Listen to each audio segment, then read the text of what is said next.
పక్కన జవహర్ నగర్ లో నివాసం ఉండే సింగరేణి RG2 పరిధిలోని OCP3లో EP ఆపరేటర్ గా పనిచేస్తున్న కామ్రేడ్ ఉల్లి మొగిలి తన మరణాంతరం తన శరీరాన్ని మెడికల్ కాలేజ్ కి దానం చేస్తానని ఈ రోజు స్ఫూర్తిదాయకమైన నిర్ణయాన్ని ప్రకటించారు. CIT పెద్దపల్లి జిల్లా కమిటీ సభ్యుడు, ప్రజానాట్య మండలి జిల్లా కన్వీనర్ గా వ్యవహరిస్తున్న మొగిలి ప్రజా ఉద్యమాల కోసం కమ్యూనిస్టు పార్టీ ఎర్ర జెండాల నీడలో చేరి నేటికి 40 సంవత్సరాలు పూర్తి చేసుకున్న సందర్భంగా ఈ స్ఫూర్తిదాయకమైన నిర్ణయాన్ని తీసుకున్నట్లు మొగిలి వెల్లడించారు. ఈ సందర్భంగా మొగిలికి అభినందన పత్రాన్ని CPM జిల్లా కార్యదర్శి వై యాకయ్య చేతుల మీదుగా సదాశివ ఫౌండేషన్ ప్రతినిధులు లింగమూర్తి, KS వాసు, ఆరపల్లి రాజమొగిలి, పంజాల రఘుపతి గౌడ్ అందజేశారు. మొగిలిని యాకయ్య ఫౌండేషన్ ప్రతినిధులు అభినందించారు.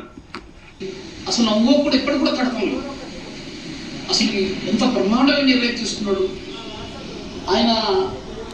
చదువుతో పాటు, ఉద్యమంతో పాటు, కార్మికులతో పాటు తను ఎర్రజెండాను ఎర్పెక్కించి ప్రజల హక్కుల కోసం, కార్మిక హక్కుల కోసం తన గొంతును, తన మాటను, తన ఆచరణను వినిపించిన వాడు అంతిమంగా ఏ దేశం కోసమైతే, ఏ ప్రజల కోసమైతే, ఏ హక్కుల కోసమైతే పోరాటం చేసిందో చివరికి నా శరీరం కూడా ఆ ప్రజలకు ఉపయోగపడాలని కుటుంబ సభ్యులను ఒప్పించి మెప్పించి ఒక గొప్ప నిర్ణయం తీసుకున్న కమ్రేడ్ ఉల్లి మొగిలి గారికి CPM పార్టీ ప్రత్యేకంగా